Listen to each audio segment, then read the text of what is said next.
What is up, ladies and gentlemen? Welcome to episode 225 of the Massive Breakdown Podcast. We are coming to you on a wonderful Thursday evening, hot on the heels of the Season 15 Weapon Sandbox Bungie Weekly Update, or I guess I should say the TWAB now.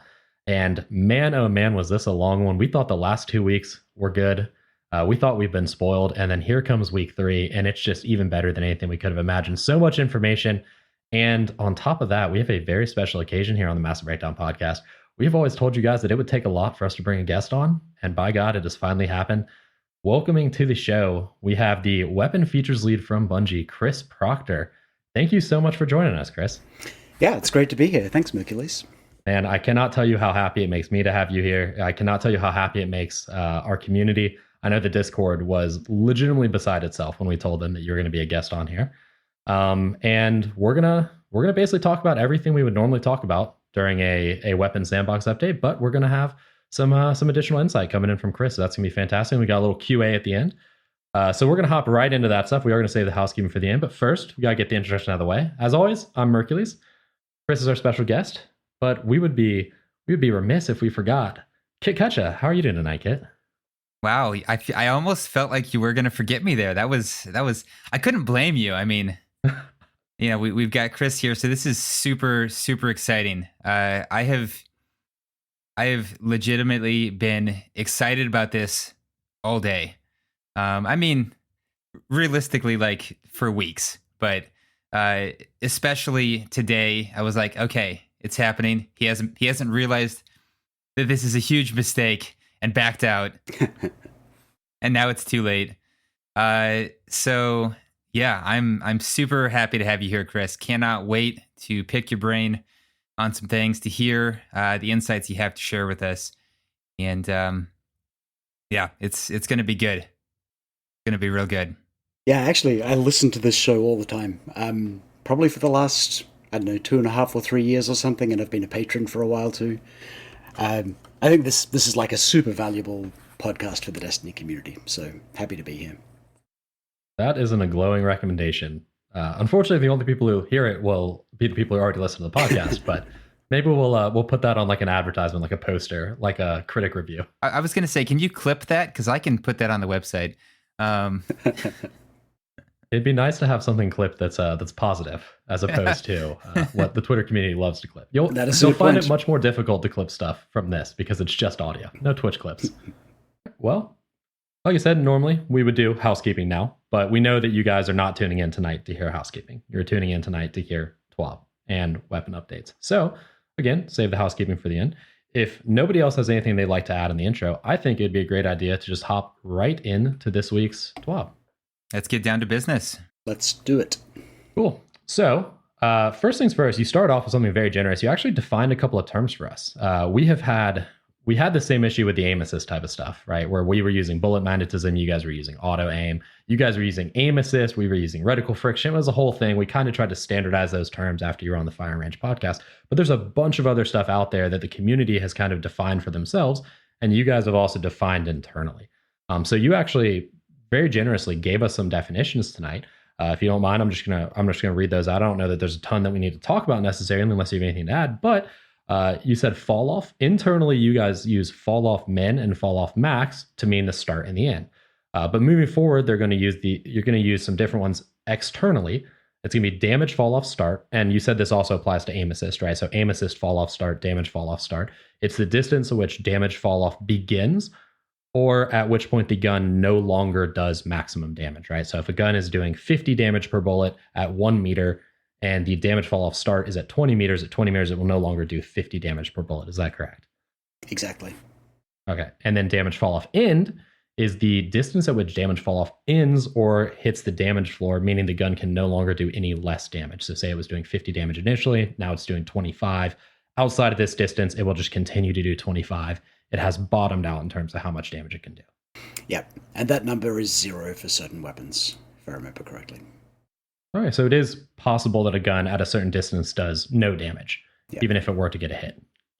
I think we've noticed that in stuff like shotguns and stuff before, where at a certain point in time, the pellets just cease to exist. In Destiny 1, Lord of Wolves had like a 15-meter hard cap. Acrius is actually a really great example, I think, in Destiny 2, where after a certain point in time, the shots just cease to exist. All right. The next one, we actually had a question about this too from the QA, so we're going to jump that up here. But you said projectiles.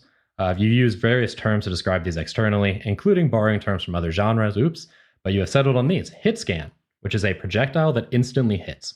You said this applies to most weapons in the game, for example, auto rifles, hand cannons, fusion rifles, and fully drawn bows, in parentheses, at most distances. So that feels like it needs some clarification. Yeah, the question we had was something along those lines of like, when we have been calling guns hit scan, but then at a certain point they cease to be hit scan. What's going on with that? Yeah, so actually in the weapon data, we don't set a hit scan flag. There is one, but we don't use it. We instead set the projectile speed to a very high value, say 9999, and then the engine converts it into a hit scan projectile if it calculates that it will hit its maximum distance in a single frame. This is a performance optimization.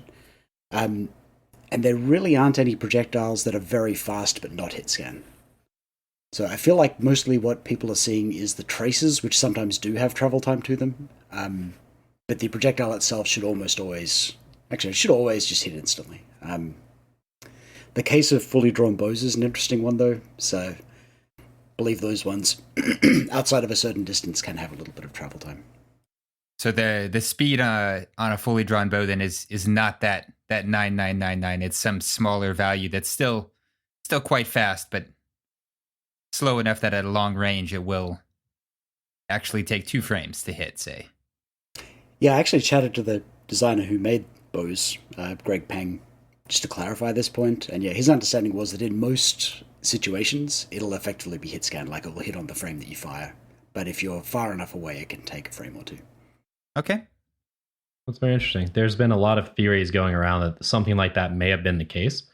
And it's interesting to finally get confirmation on that, because we had people standing, I forget what it was, they were standing on top of the tower on Nessus spawn and shooting enemies that were like almost in another spawn zone, and like counting the frames before the damage registered and stuff, and like finding variability and like trying to eliminate the netcode thing and like the latency and all this other stuff. And it was a ton of hypothesis and a ton of work all to get to this conclusion, which it turned out actually was correct. Their hypothesis was correct. So I think that's really neat. Some experimentation, some science on the community side turns out to be right.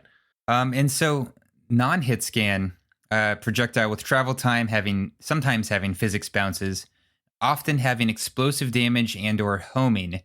So for example, rocket launchers, grenade launchers, partially drawn bows, Jotun or Jotun for some of our listeners. We say Jotun internally. Okay. It's good that's the official term now. Write that down, Mercules. That's unfortunate for me. If you've listened to the show long enough, you know that I'm quite shit at pronouncing pretty much anything that I've never heard anyone say before. And so it was Jotun for a little bit. It was Shurikens, which one of our patrons actually pledged on the guarantee that I would stop saying that and I would start pronouncing them correctly. So yeah, I'm not great. I'm a very phonetic sounding speaker. So I think just since we're here, part of the question that we're gonna just kind of jump to right now is some weapons that people think might not actually be hit scan, such as linear fusion rifles and sidearms specifically. Are those weapons in fact firing projectiles that are slower and more likely to end up showing up as non-hit scan? No, those are both definitely hit scan. In fact, sidearms basically use the exact same projectiles as hand cannons. Okay, so it is like you said before, the tracers that people are seeing that may be throwing off their attempts to determine what's going on there. Yeah, that's what I think is happening. You could also have some cases where the game is taking a little while to report the damage or something like that. Mm-hmm. But yeah, like the projectiles for sure should be hitting on the same frame that you fire them. Oh, we're very familiar with damage display glitches. Yeah. Jeez, man. That could be an entire podcast on its own. But you also clarified shotguns for us. You said spread angle is the cone that pellets come out in, not to be confused with other types of cones. We know there are many cones in the game, but this determines the size of the outer ring below. So if I'm to clarify that, the spread angle only affects the outer ring. The center and inner rings, obviously the center ring is just one single point, but the inner ring is always a standard size. It's a proportion of the outer ring. Okay. I don't have the data up, but it's something like if the outer ring is 1, the inner ring ends at 0.6, and the center is at 0, something like that. All right. So the shotgun shot contains 12 pellets, that we know. The center one is the 1 pellet right in the middle. Then there are 4 wedges that make up the inner ring, and there's 1 pellet per wedge. And there are 7 wedges that make up the outer ring. There's 1 pellet in each of those. And so the center, which is fixed, and then each pellet is randomized inside of that wedge, the angle and the inner and outer radius. So it's not quite a pure RNG pellet spread, but there is more randomness to it than a pure 100% fixed spread. Yep. See, I don't know if either of you have played games that have 100% random shotgun pellet spread, and like you can end up with all of the pellets clustered off in one corner or something like that. So that can't happen in Destiny, but it's still fairly random. Yeah, well, that would be extremely frustrating. But I think we've shot pellets at walls long enough to know that there's not a 100% random pellet spread. We kind of had determined the 3 rings thing on our own. But it's great to hear that that's the case. It's also great to hear that you said, it may be worth looking at some point in time about, potentially a more standardized RNG pellet distribution, or a less RNG pellet distribution. Yeah, sort of a wish list thing for me. A lot of wish list, I think, if you had to poll the community. Yeah, it would definitely be nice to know where that shot's going to go when you fire it. But shotguns remain popular nonetheless. So, isn't it crazy? People cannot put them down. gets the hardest nerf ever, and yet still somehow sits near the top or at the top of weapon usage, which is pretty crazy. Yeah, shotgun usage dropped 5%. Like it was at 60 or something and dropped to 55. I was just comparing the before and afters. I was really expecting a bigger drop. But at least it's different shotguns now. Is that for just special weapons? Just for special weapons. Yeah. I mean, this is entirely unrelated, and this is going to happen. We do tangents on this podcast. You've listened to it long enough, you know that this happens. But since we brought that up, let's in our research where we've done a couple breakdowns of the meta and stuff like that, to us it looked like kind of the big winners of that patch that you guys did ended up being like SMGs. We thought usage increased on those a fair amount. Pulse rifles, fusion rifles, and 140 RPM hand cannons, which their usage just skyrocketed while 120s plummeted. Like they basically supplanted them 1 for 1.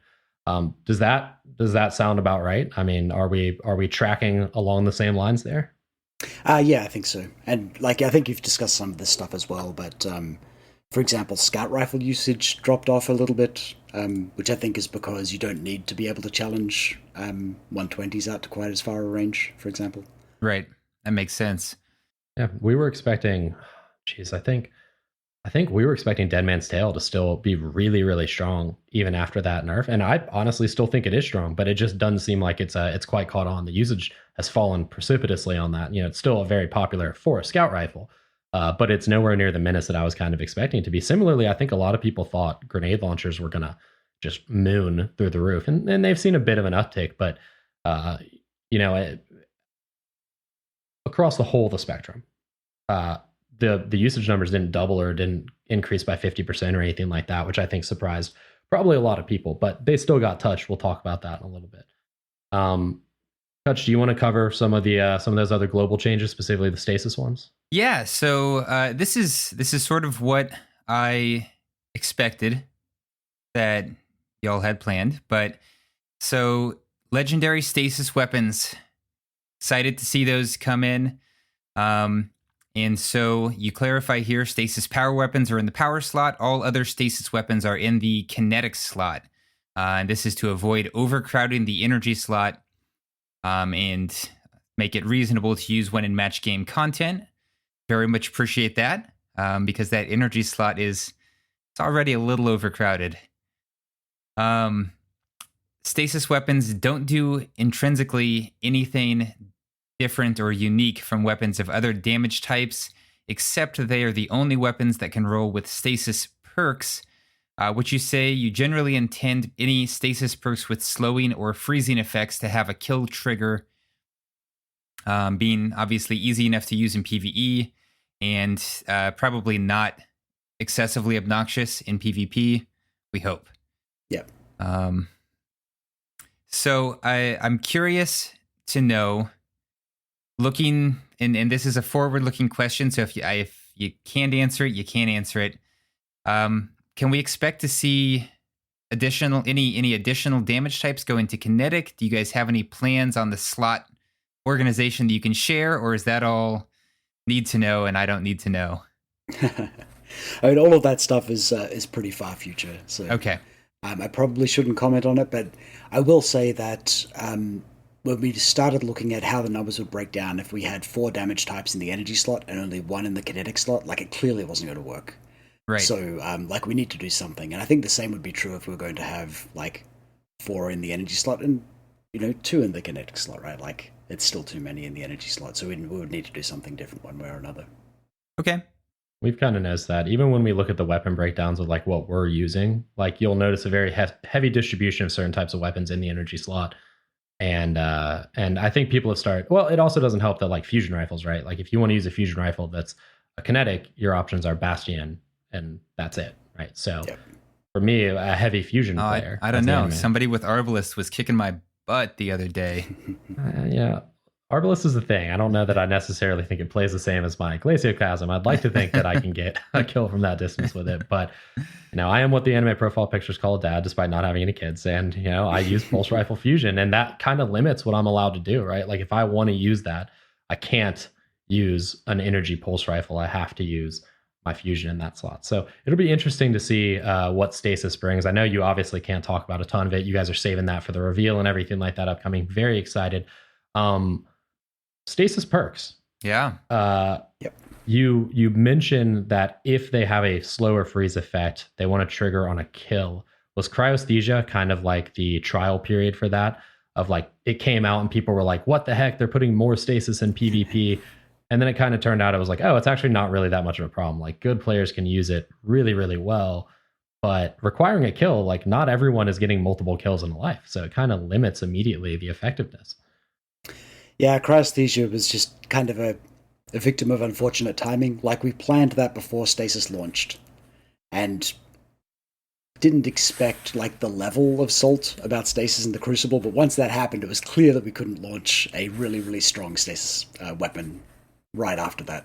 I think it's probably safe actually to come back and touch it now and bring it back into line because, like, I think it was better to ship it weak, but we don't want it like an exotic that no one uses.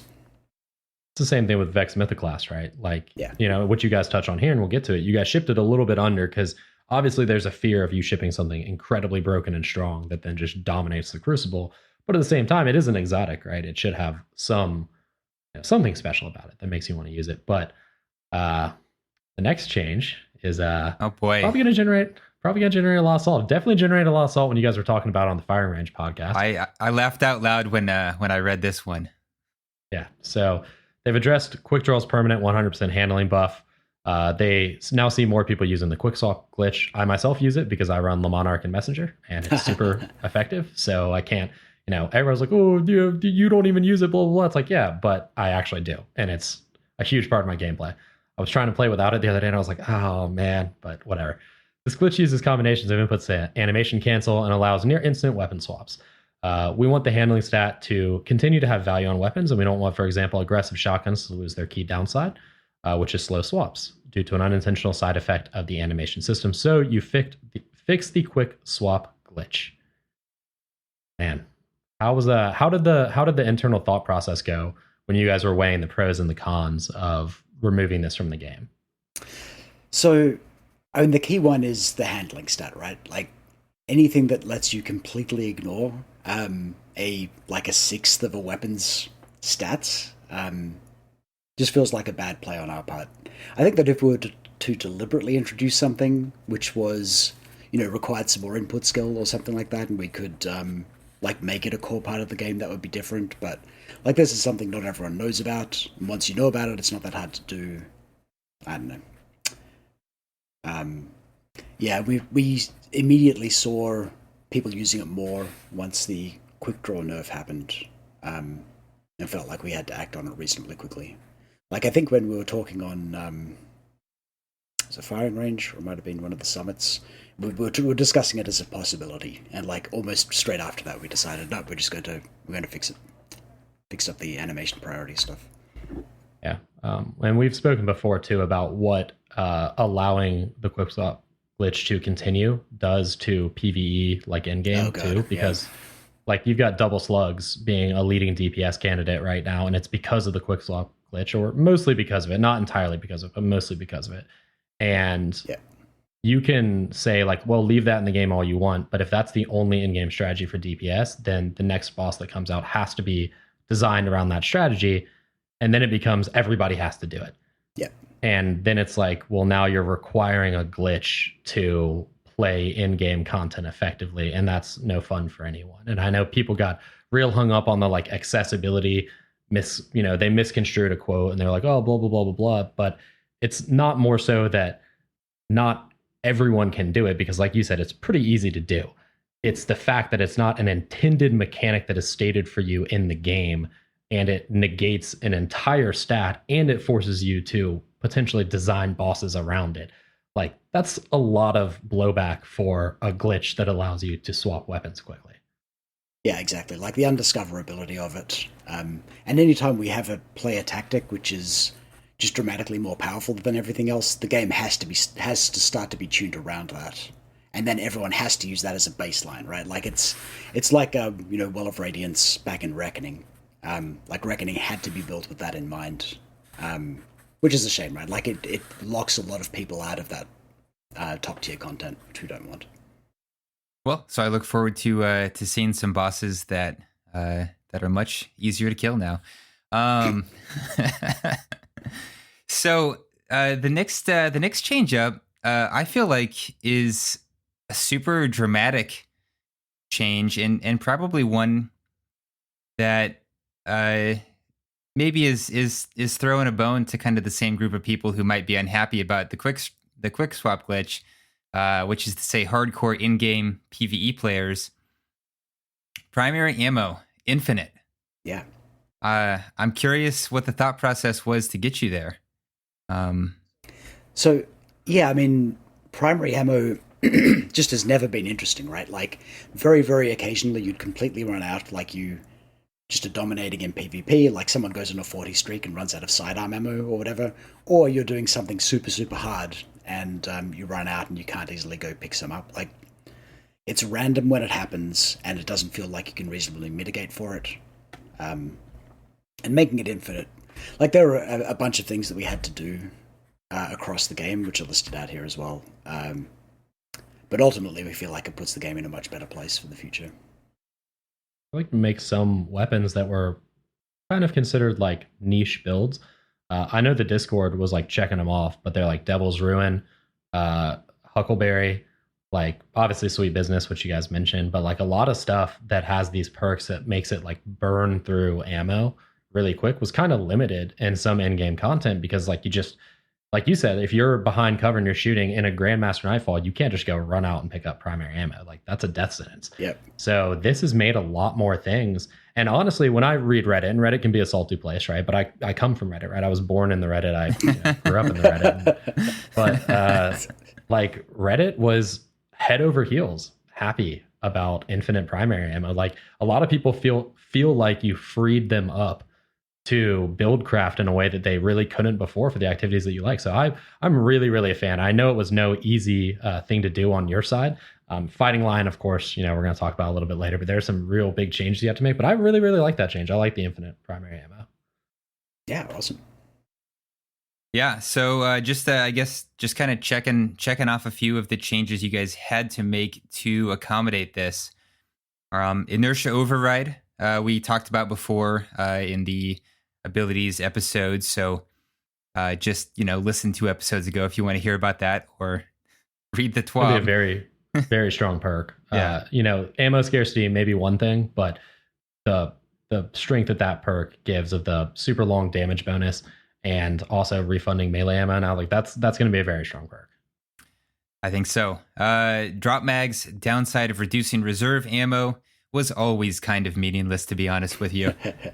So now it is plus reload speed minus magazine size, which will make it more of a choice, I have to say. Certainly. Like the opposite of extended mag. Yeah. Which is pretty nice. It's like poetry, it rhymes. Yeah, the other thing about drop mag, I can't remember when we announced this, but it's not rolling on any weapons anyway. I think at some point we might just rework it and put it back in the pool, but like I don't think it's a particularly desirable perk in this form, but we had to make some sort of change so people who already had the perk on a gun just have this thing that no one else could get. You know, if we had luck in the chamber and final round like we did in D1, this would be a very sought after perk for those low magazine size 120 hand cannons. Oh yeah. Yeah, I will say where I have drop mag, it is primarily on hand cannons. Yeah. And so that will definitely hurt a little bit. But compact arrow shafts, upside of increasing reserve ammo. Likewise, now it's plus reload, plus handling. You have some other perks that just kind of refer to reserves, and then fighting line and sweet business. We'll have to get to those when we get to the exotics. I'm very excited to find out what these new trials perks are. Find out if there is a reason for me to dive back into trials. It has been several months. I cannot lie about that. It has just not been motivating for me. So we know that's not your your cup of tea at Bungie, but we are all very excited for the news of the trials rework and everything like that. So the trials weapons that are coming back in season 15, they have 7 perks in each column. It was previously 5. Are there going to be new perks in that pool? Can you tell us that much, or is it going to be just the good perks that we already have in existence in the game? So it's going to be a bit of both. Like, there are obviously a bunch of new perks coming in Season 15, and some of those will go in the Trials weapons.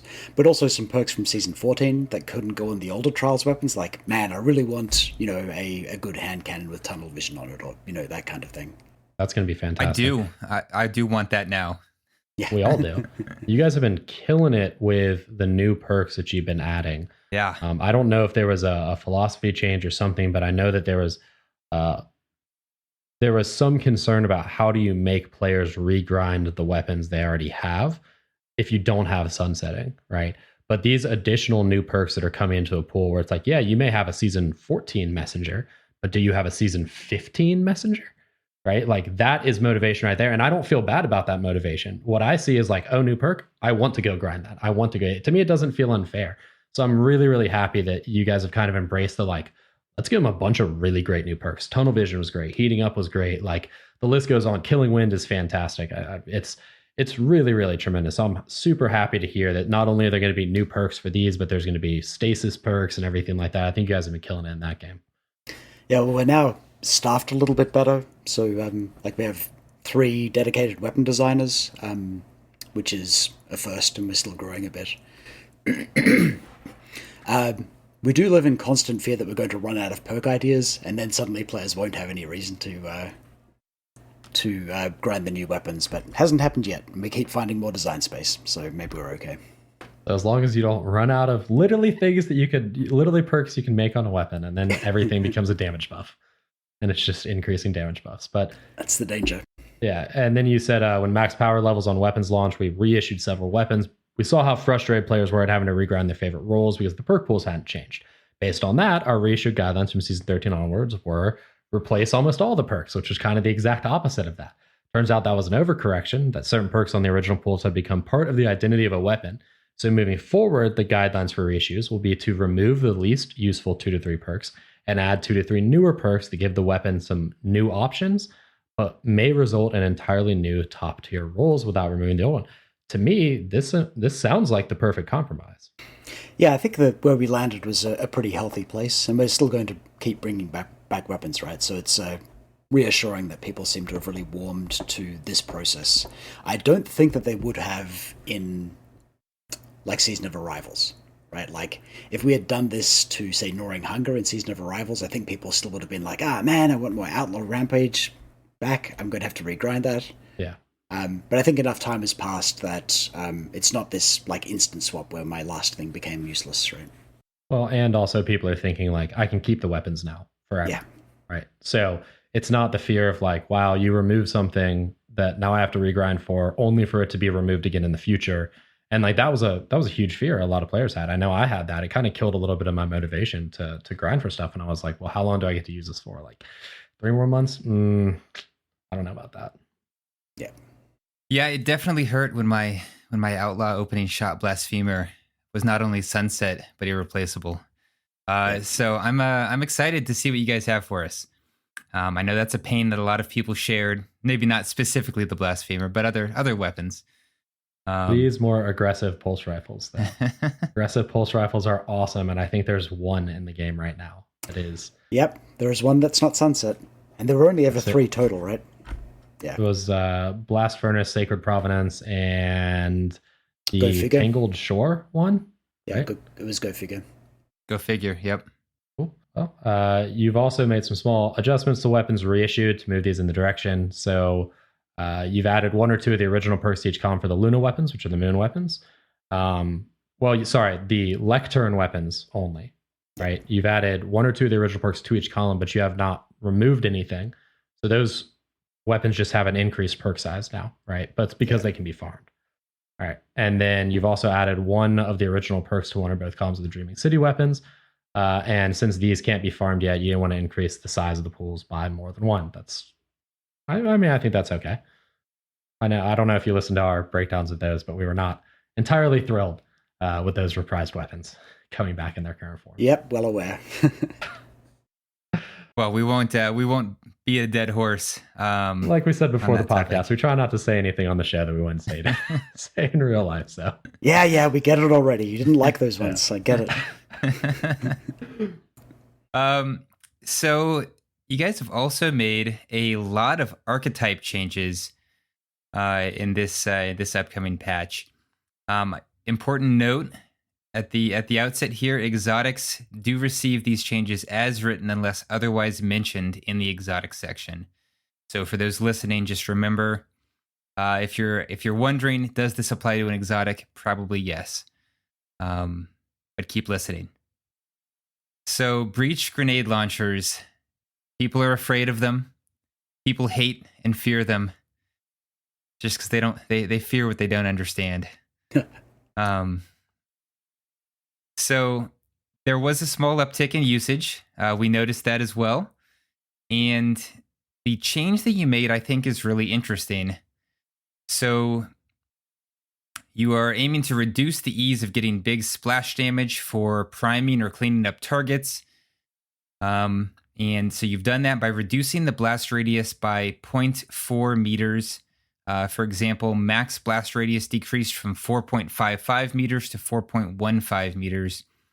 Minimum blast radius decreased from 3.8 to 3.4. Thank you for giving us the min and max blast radius. Yep. Appreciate that. Nice to have the scale.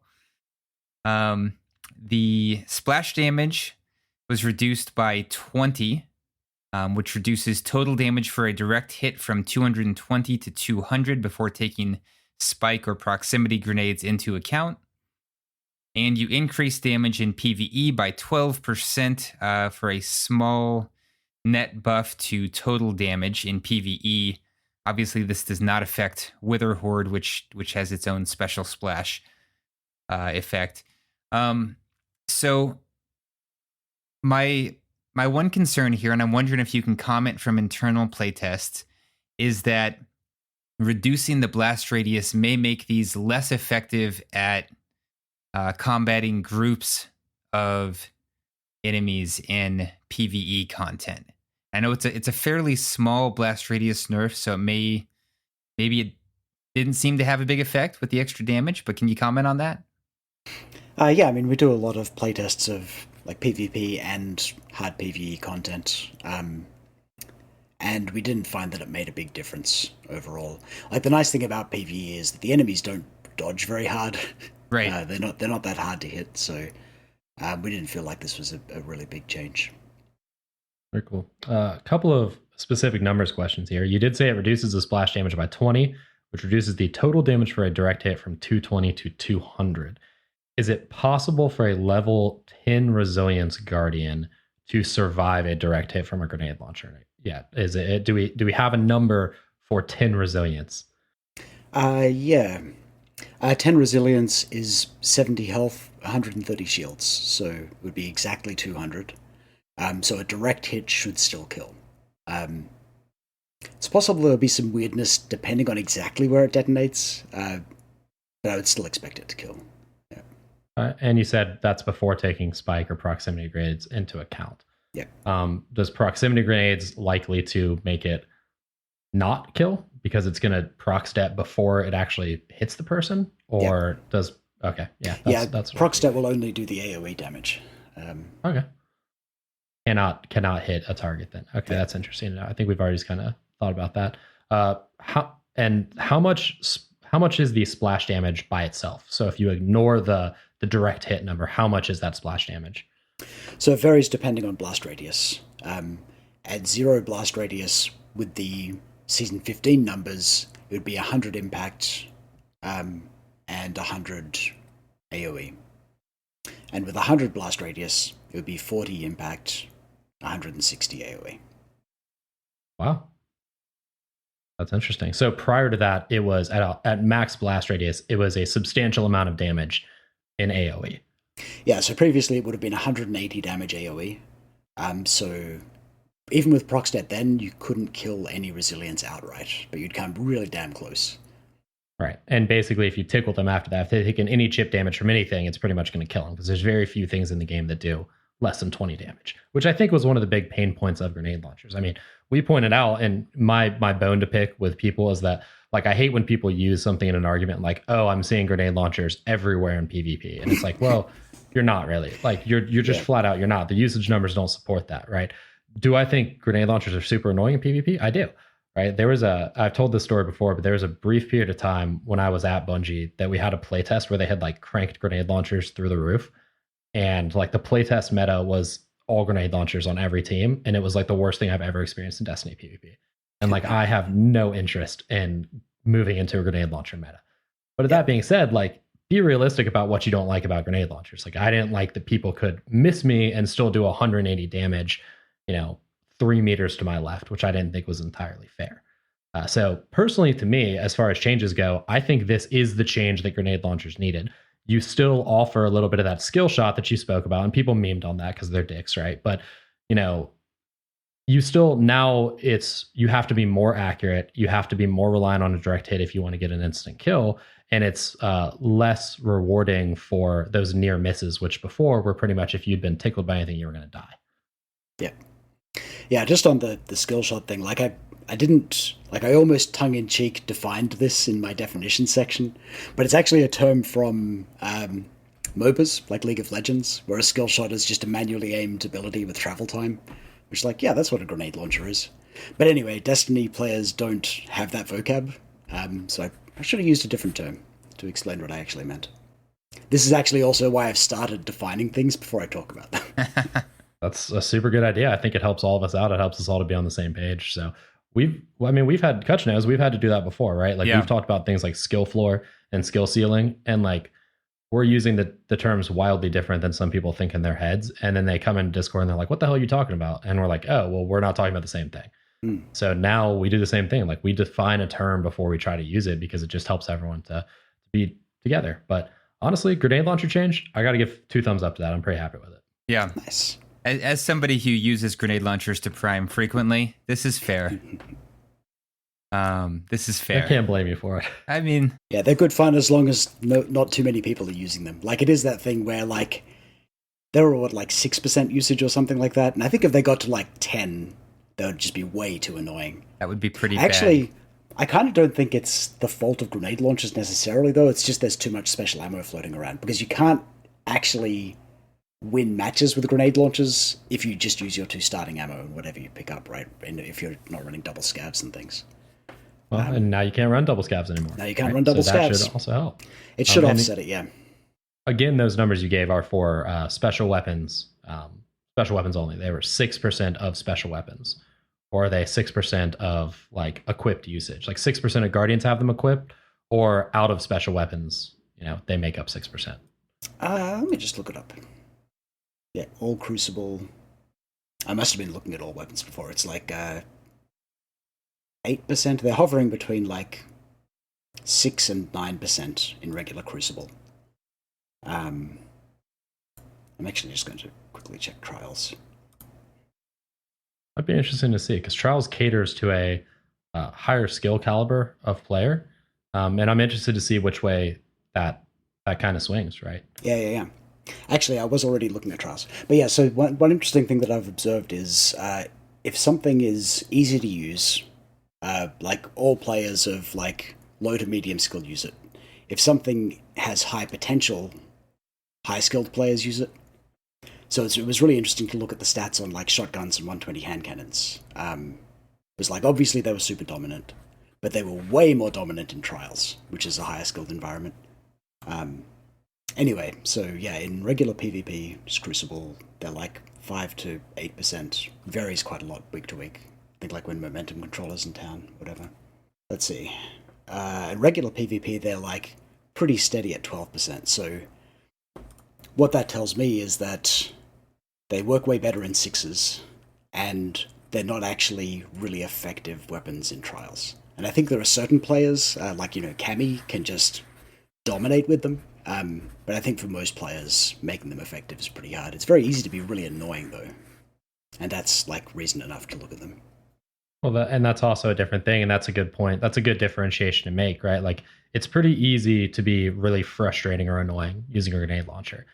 You might not necessarily be effective, but you're going to really upset the other player. I think, Kutch, we talked about this the other day where it was something like it wasn't a net zero, right? Like usually you think if one person enjoys something more, the other person enjoys getting killed by it like less, right? But there are certain things that when you make a change, like it's just a flat net negative, right? And I think grenade launchers are one of those things. Like when you're getting killed with a grenade launcher, the rage you feel at dying to one is disproportionate to the joy the other person may feel from killing you with one. Yeah, feels bad when you break line of sight with someone and they can finish you off anyway, right? That's actually literally the reason I use them. I don't know if that makes me a bad person, but yeah, you monster. That's why I like explosive rounds weapons in PvP actually, because then when people are absolute and I duck around a corner, I just shoot the ground and laugh maniacally to myself. Yeah, it's good times. Anyway, machine gun usage surprisingly high. That does surprise me. That it would be considered high at all. So increased PvE damage by 20%. That seems like a big number. It's a big number, and it makes them competitive as heavy weapons. It doesn't put them anywhere near the top, though. Like what they lose in like raw damage output, they gain in ease of use because they're kind of effectively infinite range. You can use them from anywhere in an encounter. They have gigantic reserves and all that sort of stuff. So they needed a boost, but they didn't need an enormous one. All right, seems fair. Scout rifles, hand cannons have felt weaker in hard PvE content than you'd like. I think we all agree with that. So increased damage just versus minors by 15%. Were they performing better against majors or at level, or do you just not want them to be effective versus majors, and that's more of a special weapon situation? It's more that it's pretty safe to make stuff that kills minors more easily. Okay. So we felt like we give them a reasonably large damage boost without really worrying about like distorting weapon balance in PvE. Like same sort of reason for why it's okay to make a weapon like Trinity Ghoul with the Catalyst, right? Like the Catalyst was one of the first things I made at Bungie, and if we were worried about being able to clear out ads really quickly, we wouldn't have shipped that. It's a bit different when you start looking at like orange bars and yellow bars. Sure. And we really want you to use your special ammo weapons for those. Okay. Makes perfect sense. Next up is one of the biggest changes, like dramatic changes in this entire thing. It's something we've spoken about before, but fusion rifles, man.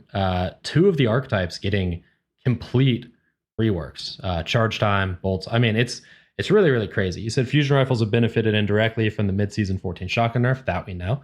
But fusion rifle subfamilies weren't as different from each other as we wanted, and they weren't all useful in a variety of content. So we looked at all the options we have for diversifying them. We ended up with some substantial changes. This isn't intended to be a global buff to fusion rifles, but we expect some of these to be better counters to other weapons than they were previously. I really like here that you showed other options you evaluated, because people a lot of times when they hear, oh, you're changing fusion rifles, they think, why didn't you do this? And it's like the first thing. And a lot of times you guys did think about doing that, and there's a reason you didn't. So you said giving the projectiles travel time, which is something I hear all the time suggested. You did like the idea, but on investigation, you found that there were networking issues with rapid burst of non-hit scan projectiles, and they didn't play as well as we wanted them to. May look at it again in the future. Seems like a lot of work. Burst rate of fire, correct me if I'm wrong, this means the actual time it takes to fire the burst, right? It's like increasing the delay between bolts in the shot. Is that what you mean? Right. Okay. So this would have meant touching design data and audio for every fusion rifle we ever shipped. And that's kind of well beyond the scope of what you guys were interested in. Yeah. Okay.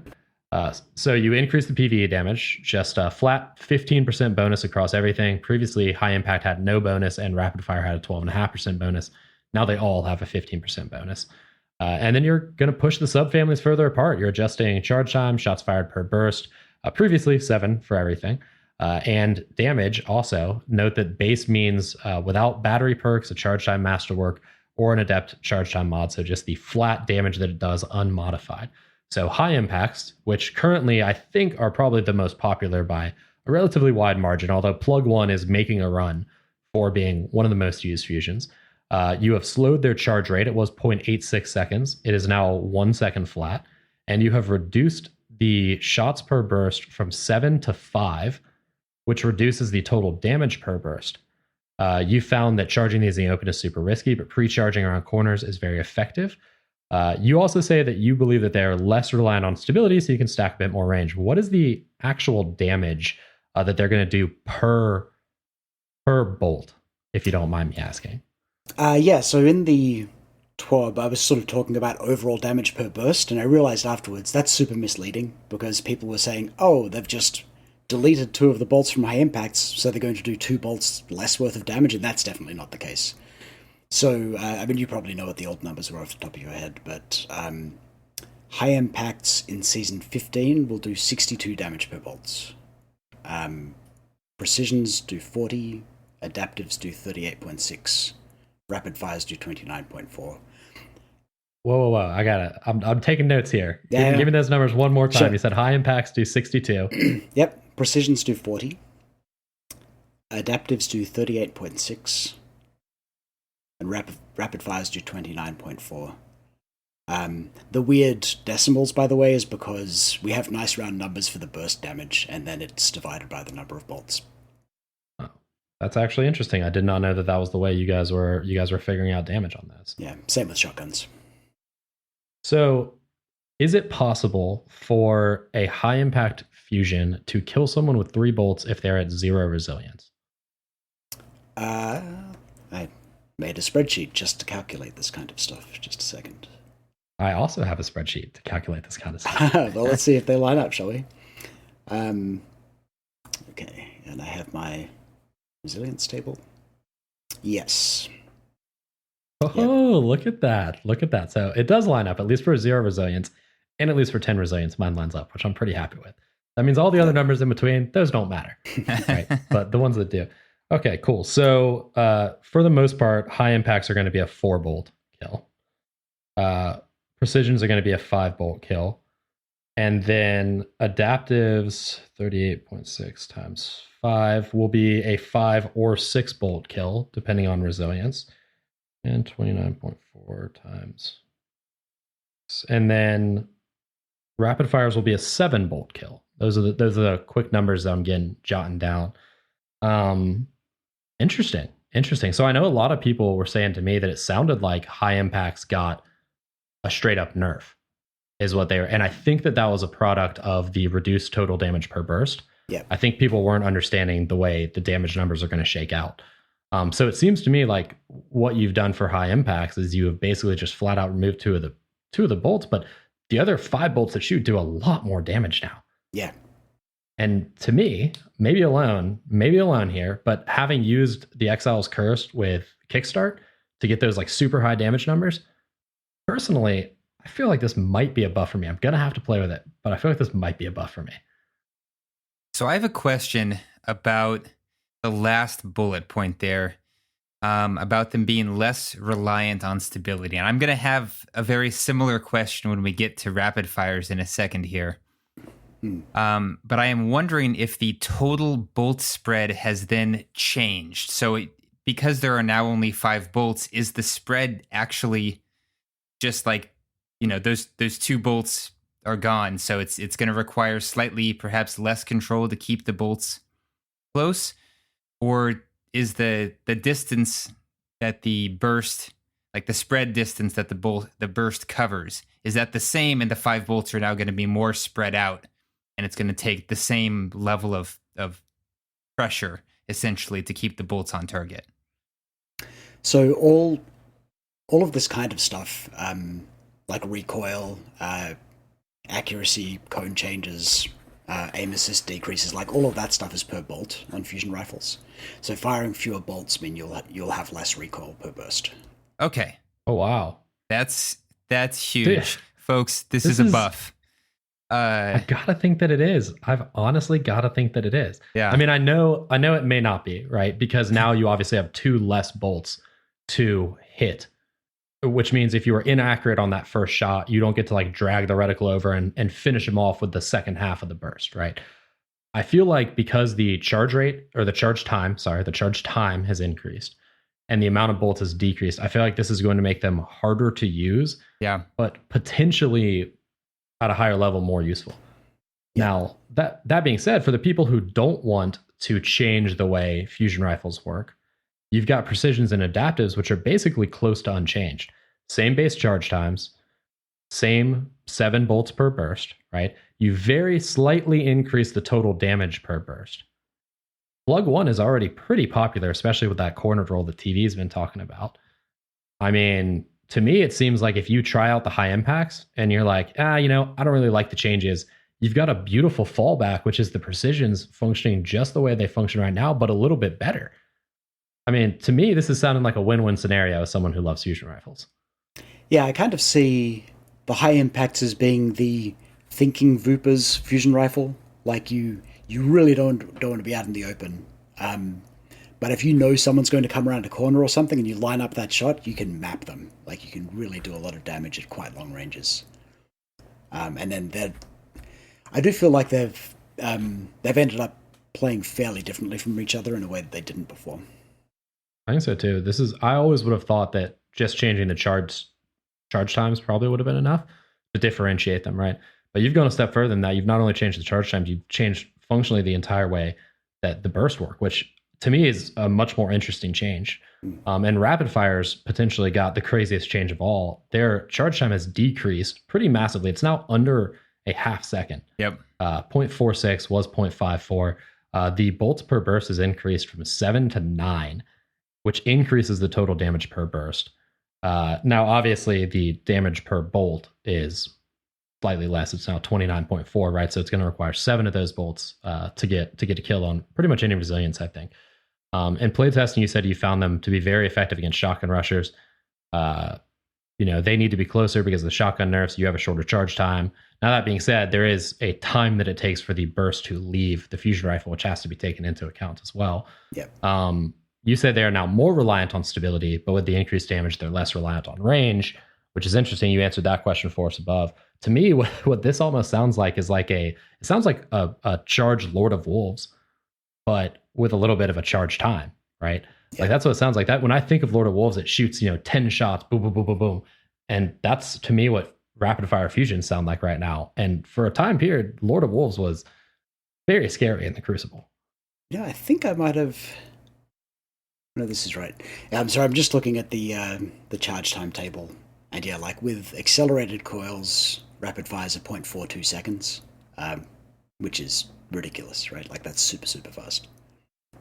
That's very nearly instant, right, guys? That's a half second. You have perks that activate slower than that with their delays, much to our chagrin. So, and just to clarify for our listeners, so with the increased shots per burst, the total recoil of the bursts on the rapid fires will be essentially 2 bolts higher. So it will require perhaps a little more thumb pressure to rein them in on the sticks. Still, I feel like that gives them a much better chance to actually do what they perhaps were intended to do from the beginning, which is offer a counter to shotgun play. So I'm intrigued. I'm very intrigued by all of my options.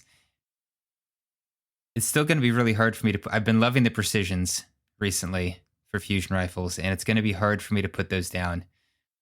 But I'm going to have to do some experimenting. This is a possibly one of the most interesting sandbox changes I think that I have ever seen you guys put out. So that's probably a compliment, I think. Yeah, that's awesome. So I do think players are going to solve it eventually, right? Like eventually people will solve the meta and they'll figure out what the best things are and they'll just use that. But I think there's enough variables here that it'll probably take a while and people will be able to use their favorites. That's good. That's always what we look for, is how long it kind of takes the meta to solidify and shake out after a balance patch, right? And if it takes a couple months, like that's golden, right? That's more time for everyone to use what they want and less what they are dictated to by the meta. But part of this required adjusting several fusion rifle perks and one mod. You said backup plan's implementation was incompatible with the fusion rifle changes. We felt they could use a rework anyway. 100% agree on that. You said you removed the plus 100 to charge time stat, and you instead adjusted the charge time multiplier from 0.85 to 0.7 and now scales damage by 0.8. I feel like I should read the note on the charge time masterwork before we talk about any of this stuff, because it actually explains what the charge time stat does. So you said a fusion rifle's damage is determined by its charge time stat, which is similar to how most other weapons' damage is determined by the rate of fire stat. Masterworks can only increase weapon stats for performance reasons. It's not possible to change how charge time maps onto damage without big changes. Blah, blah, blah, blah, blah. Right? We'll talk about the Masterwork later. So you were telling me that the charge time stat, when you vary that stat bar itself that you see in the game, that you can see green or red when you're comparing perks and stuff like that, if you vary that, no matter what you do to it, it's going to change the damage fundamentally that the fusion rifle is going to do. Yeah, exactly. And just to speak to a new aspect of the charge time stat, which wasn't the case before, but the charge time stat will now also determine the bolts per burst.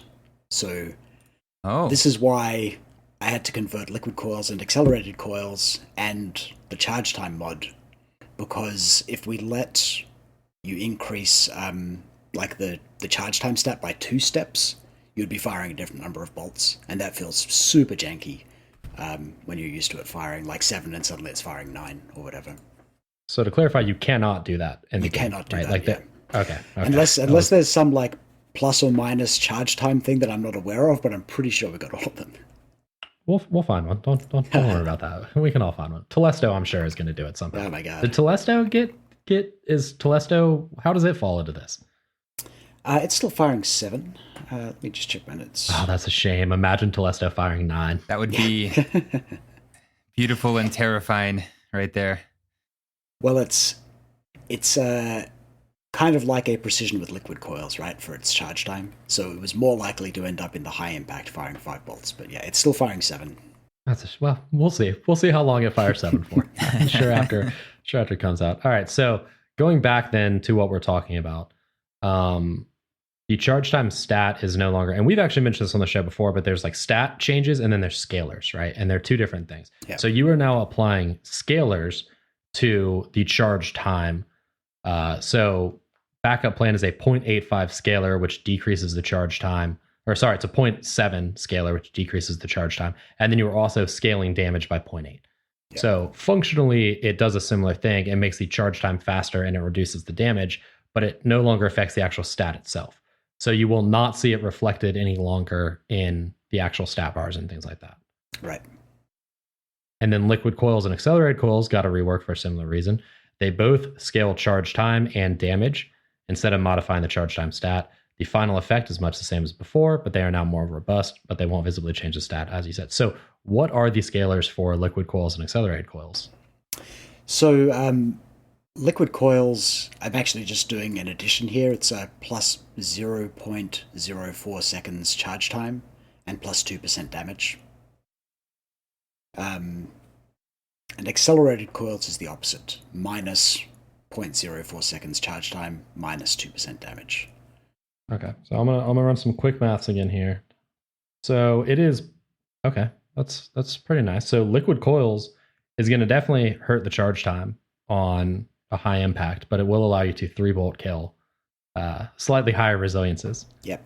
than 0, which is pretty neat. So might have to stick with that. So a lot of risk with that super slow charge time, but that's a pretty good bit of reward right there, in my opinion. Very interesting. It's great to have those numbers. So you said that accelerated coils, or not accelerated coils. You said that the adept or the charge time masterwork, you think it now more rarely reduces or increases the bolts to kill? God, that's a lot of stuff.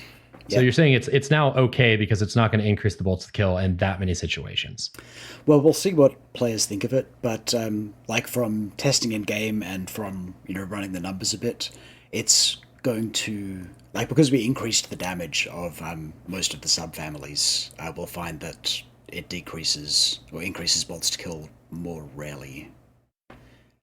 We'll see though. It may be that everyone still hates it. At which point maybe we just take it out, or maybe we find some other way to address it.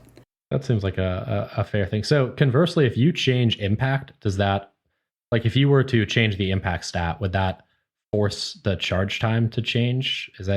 Are they linked in such a way, or is impact entirely dependent on charge time? So the impact stat, the stat bar, is basically just a courtesy to players so they can identify how this compares roughly with other weapons. The damage per bullet for all weapons is just determined by the rate of fire or the charge time or the draw time. When you guys are changing damage per bullet for guns, are you having to manipulate a sliding scale basically of at this rate of fire it will do this much damage without changing the damages on the higher end or the lower end of that too? Is that how you guys are doing that? Yeah, we have big tables, and so we'll go into the rate of fire table for a weapon, and we'll say this rate of fire corresponds to this subfamily, and we'll just change the damage for that. Okay, all right, cool. And then I guess would be the adept charge time mod. You said it felt pointless. Now it's pretty great. So now it just scales charge time directly, and it does not adjust the damage. So you just get a faster charge time, but no negation to your damage or no decrease in your damage. Yeah, exactly. That has become a pretty good mod. Man, that's a fantastic mod now, yeah. I'm excited across the board about these fusion rifle changes. Nice. Really, really liking them. Also just really thrilled that the stat order is fixed. That's one of those things that, probably players can go their whole lives as Guardians never noticing, but once you see it, you can't unsee it. Yeah, this was a pet peeve of one of the other weapon designers, Brandon, and he just decided to stick that fix in. Thank you, Brandon. Yeah, well worth it. Thank you, Brandon. Yeah. All right, cool. Well, we've kind of on to the exotic section now. Everybody's favorite exotic grenade launcher, the Prospector. Right? No, we got Anarchy in here. It's been dominant for years, even if you ignore the season with the grenade launcher artifact mods, of course. And it's basically near mandatory for certain raid bosses combined with double slug shotguns. And it excels as a solo weapon. And for ad clears, it's basically just great all around. You could do literally everything that you want with it. So you guys, everybody knew, I think, that this nerf was coming. I think people would have been more surprised if nothing had happened to it. You are reducing the total reserve and magazine ammunition by 10 from 26 to 16. And you are reducing the damage by 30% versus bosses only, and you qualified champions are not bosses. So how did you guys go about making the decision that you were going to nerf everybody's favorite heavy weapon for PvE content? Well, we didn't do it lightly, and it took us a while to decide to do it. We could have done it at any point over the last year, and it would have been just as justified, right? But it really came down to what the fantasy of the weapon was, and which roles we felt like it was interesting for it to fill. Boss damage, it's not an interesting weapon in that role, right? There are tons of weapons that do boss damage, and so Anarchy being part of a formula that just dominates that just didn't feel right when it's got these other roles that it can fill in a really interesting way. And yeah, we find it's great that there are weapons that you want to use in hard solo content, so it's Anarchy and Witherhoard, and maybe we'll see a spike in Witherhoard usage with this, we'll see. And the original purpose of it was to lay these traps for killing ads rushing through choke points and that sort of thing. So trying to push it more into those kinds of roles and stop eating all other heavy weapons lunch for boss damage. Well, that makes sense. I feel like the general consensus has been the nerf wasn't as bad as we expected. And I think anytime you're able to do that, it comes off pretty well. I know a lot of people who like solo grandmasters and stuff are like really, really scared that they were going to lose all of their ability to do that. But the reserve amount that it had was insane to begin with. And the fact that you are basically leaving it alone for champions, I think you guys struck a happy medium. Now I'm going to have to defer to my Discord when they tell me that I don't know shit about grandmasters because I don't. But I'll defer to them. But to me, it seems based on, again, let's pull the salt mine that is Reddit. Reddit didn't seem to be flipping out about it. I think that's always a good sign. Yeah, I feel like it was a case where having a really targeted change was the right call. Like, it didn't need a blanket nerf. There are plenty of situations where it was fine. And we just wanted to address this one thing, and we didn't need to tank it everywhere. Well, I think mission accomplished. On that note, Xenophage also getting a touch here. So you point out, as I think many of us know, that it was already pretty good. Did not need to benefit from the global machine gun buff. So it is benefiting from the damage per bullet buff to machine guns, but now has a slower rate of fire to compensate. And so as we've now learned, rate of fire correlates directly to damage. So I'm not going to lie, I'm a little confused about how this all plays out. I talked myself in a circle there, and I don't know where I am anymore. Can you clarify what's going on here? Yeah, I can sure try. So this was a change which was sort of complicated to think through. Was like, I'm not giving Xenophage a 20% damage buff. The idea of that is ridiculous. Yeah. But it also didn't feel right to bring everything else up and leave it completely alone. And one of the things we really liked about Xenophage was it's really punchy to use. Like, every shot that you do is really impactful. And so we really wanted to push harder on that roll. And so it hits even harder now, and it fires a bit more slowly. I feel like this is overall a buff in certain circumstances. Like, I think it's going to be kind of better for clearing up yellow bars, maybe champions and that sort of thing. It won't be as good for boss damage with short damage phases. It'll be much better for boss damage with long damage phases because it'll take longer to empty its reserves. The total damage per reserves is a lot higher. So it's basically a sniper now at 90 RPM, and with how much damage it does. Yeah. Like, it's basically like a heavy sniper. I mean, it's not Whisper or Darcy, which have their own things, but it's kind of like a heavy sniper now. Yeah.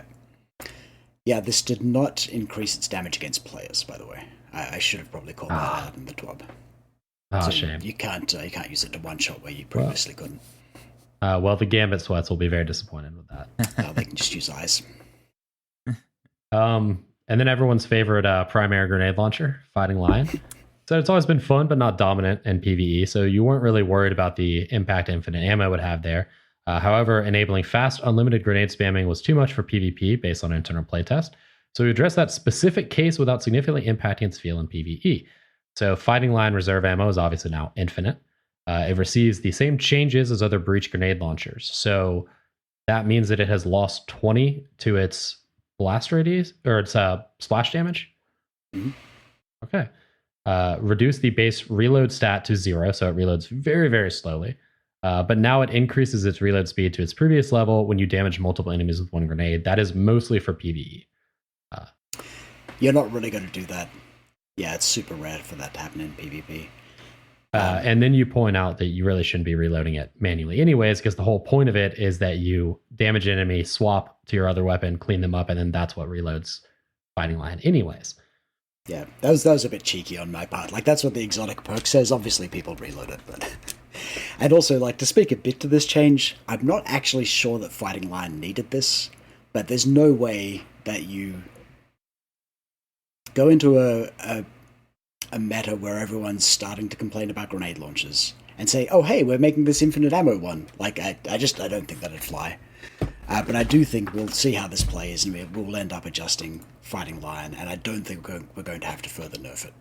Like, it's much more likely that we'd pull back on some of these.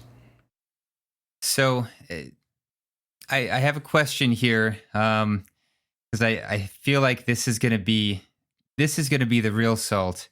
Warlocks and Titans are going to be really upset with Hunters because Hunters can instantly reload Fighting Lion even without actually, perhaps deserving it.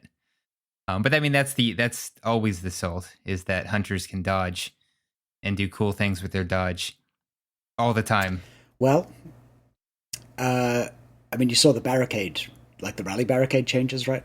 Yeah. Like Titans will have a way of making that reload a lot faster. True. It's also worth noting that the Catalyst gives you plus 27 reload speed, so while that number 0 is pretty scary, that's not actually what it'll be for most people. Yeah, still. And I guess Warlocks have transversive steps, right? Like you fire it, you run around in a circle, fire it again. It's not as easy as it is for Hunters, but there are ways for other classes to make it done. But that's kind of the way it is for all things, right? Hunters just have it just a little bit better than everyone. Yep. Okay, we're all Hunters here, so at least Kutch and I are Hunters here. I don't know what your main is. Titan main. Well, there you go. That's not too bad. Yeah, could have said Warlock. I do have all 3 characters at the level cap, but I play a lot more Titan. There you go. All right, cool. Vex Mythoclast. You said you were cautious about this one at launch because we all remember how it launched in D1. What an absolute nightmare that was. You said shipping a dominant weapon with incredibly low ownership would break PvP, which is exactly what it did. So you aimed for a balance, but erring on the side of not letting it ship too strong, which you hit that mark. It fell, you hit the not letting it ship too strong mark. Maybe not the balanced mark. Yeah. Ownership is much higher now, and you want it to be strong enough to be a desirable reward from Vault of Glass. So you increase the PvE damage bonus by 40%, which is a substantial increase. You increase the range stat to be near best in class for high impact auto rifles. It's worth noting on the PvE damage bonus that the damage bonus is increased by 40%. The damage hasn't increased by 40%. It was getting a PvE damage bonus on top of its base damage, and that is increased by 40. I don't have the exact numbers to hand, but it's not as gigantic as it sounds.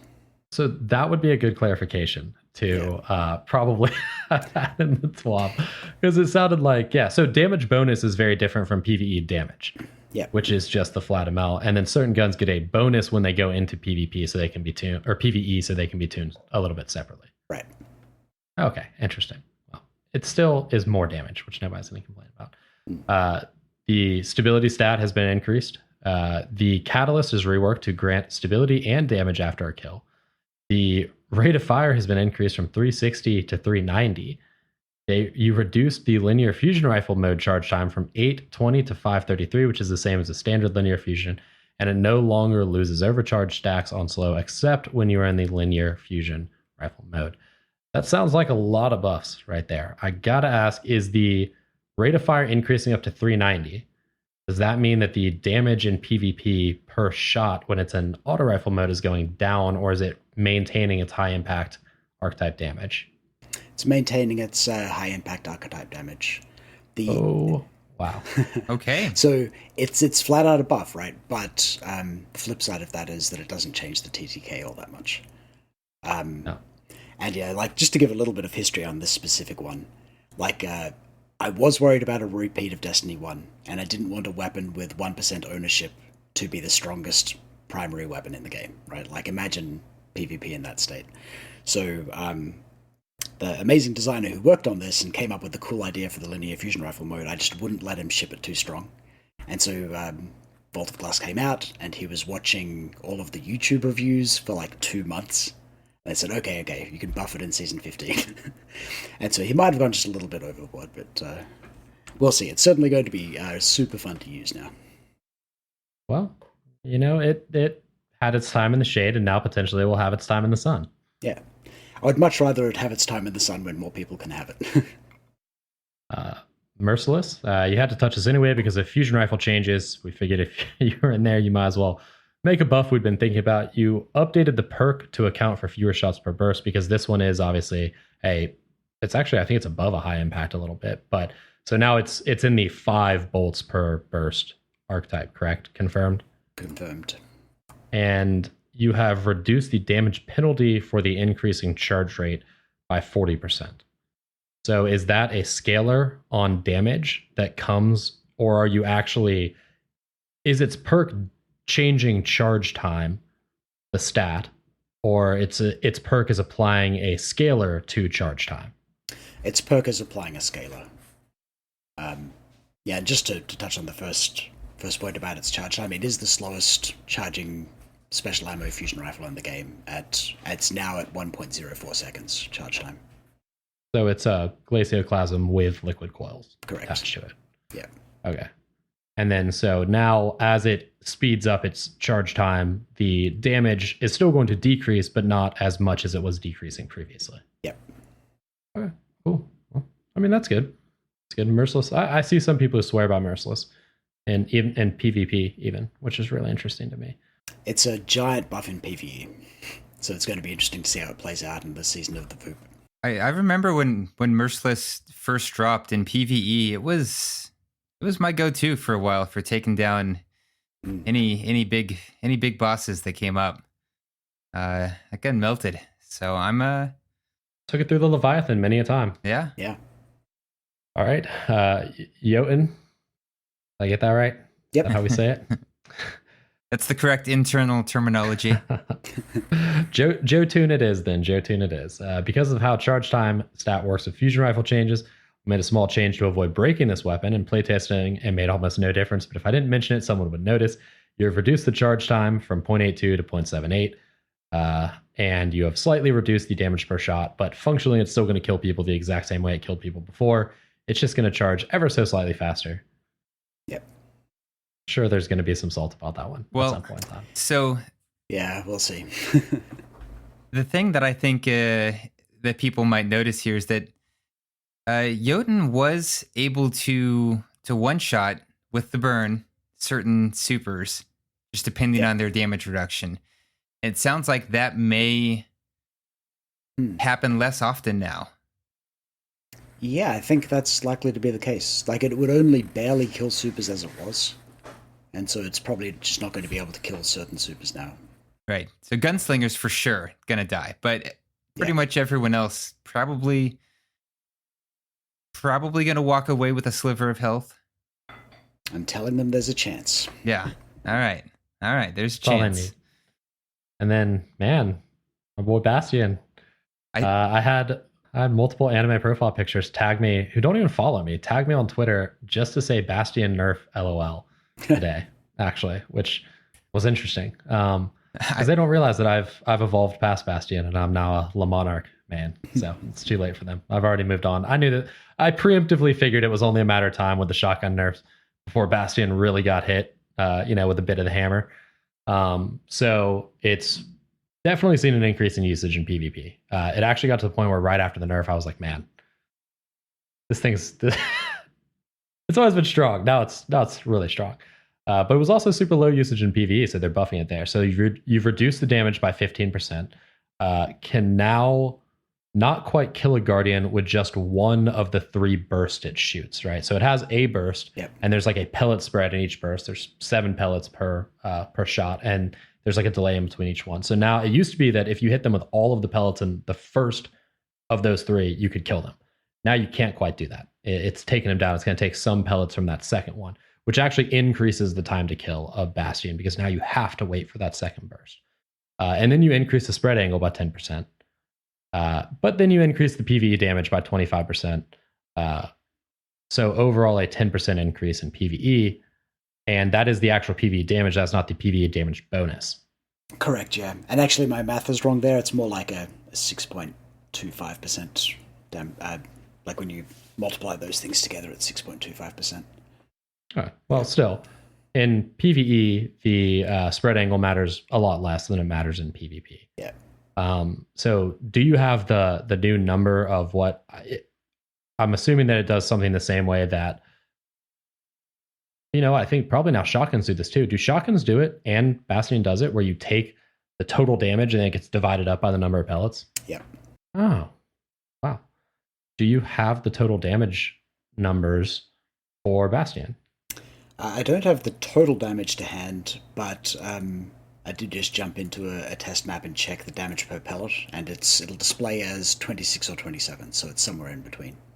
Do you have the total damage per spread for shotguns on hand. I don't know why you would have that. I didn't even know that was a thing, so I don't know how anybody could have asked for it, but that would solve a lot of problems with shotgun testing. I was always wondering why half of them showed up as one number and half of them showed up as another number within a spread.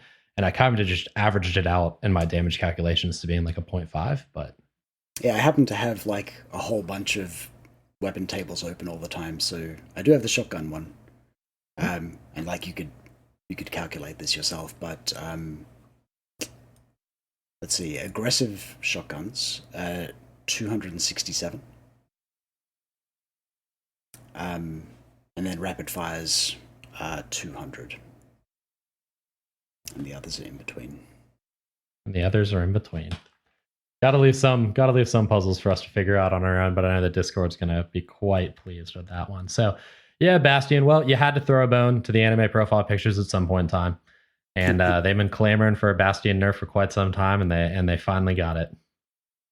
It's another one of those weapons that just wasn't that high usage. Like, it definitely spiked a little bit, but it wasn't worryingly high. But it is kind of unpleasant to play against in the hands of a skilled player, so... Just kind of doing some quick math there. It sounds like it will still take supers down. With 3. A full three round burst will still take supers down, I believe. Yeah. All right. It's gonna be a lot harder to do that. It's pretty hard to hit all shots from against the super, especially with how mobile some of the roaming supers are. Like, as someone who has used Bastion a good bit, like you're not always guaranteed. There's a significant delay between each one of those bursts as it comes out. Yeah. So you have to be pretty close in already. It's really a 15 meter or less gun. And if you're 15 meters or less from a Striker Titan or a Arc Strider or a Spectral Blades, like you might not be alive long enough to get that third burst. Yep. I'm just saying there's a chance, man. Well, there's definitely no chance that if 3 people happen to line up, you'll be able to kill them all, which used to happen. Yeah. It doesn't surprise me the usage has climbed a bit. We even noticed that looking through our numbers. We were like, oh man, like Bastion is rocketing up the charts and almost seeming to gain momentum as the season has progressed. Second most popular fusion rifle after Jotun. So all up, Bastion is 17% usage of all fusion rifles. I'm surprised that Jotun is the most popular fusion rifle. Is if you remove exotics as the most popular Glacioclasm? Yes. And then probably Plug 1 and then probably Exile's Curse if I had to take a gander. Null Composure actually would be the next one. Really? Yeah. I'm very surprised that Null Composure is so high up there. Is that's just in PvP? Yeah, just all Crucible, but yeah, just PvP. Wow. I wonder if that holds true in trials. You don't have to look that up because it's gonna take a lot of time. But yeah, I would be very surprised if. I wonder if it's just people getting it and then they're like, "Oh, I'll give it a shot," and then they take it into Crucible. Well, maybe they really like the red ornament, and you have to get a bunch of kills in PvP with it to do that, right? So I think the thing to do now is to move on from fusion rifles. They have predictably taken up a large chunk of the show, which is what I figured was going to happen because that truly massive change to the way the game works.